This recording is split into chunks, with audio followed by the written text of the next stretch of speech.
নগর থানার গার্মেন্টস কর্মী হত্যা মামলায় আওয়ামী লীগের নেতা গোলাপ এবং সাংবাদিক ফারজিনা রূপা ও তার হাজব্যান্ড সহ বিভিন্ন মেয়াদে রিমান্ড আবেদন মঞ্জুর করেছেন আদালত। সোমবার শুনানি শেষে ঢাকা মেট্রোপলিটন ম্যাজিস্ট্রেট মোশাররফ হোসেনের আদালত এই আদেশ দেন।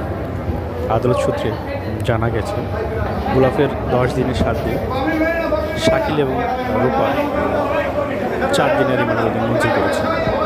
এর আগে মামলা তদন্ত কর্মকর্তা আতাউল থানার পুলিশ তাদের আদালতে হাজির করে প্রত্যেকের জিজ্ঞাসাবাদের জন্য 10 দিনের রিমান্ড আবেদন করে।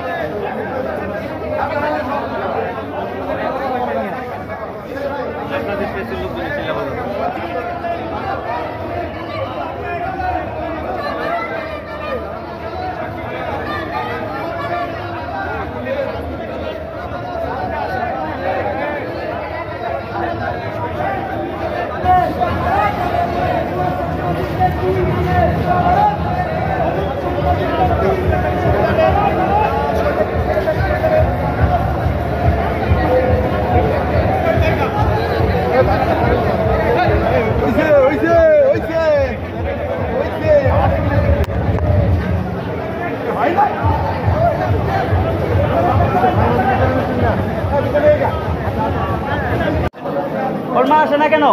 বাচ্চা করতেছে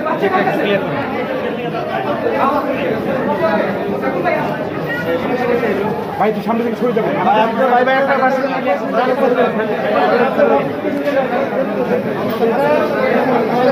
আমাদের বক্সে আসতে তাই আসছে।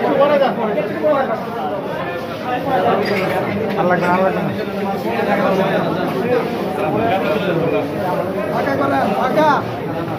সকালবেলা এই পর্যন্ত আমরা যাবো।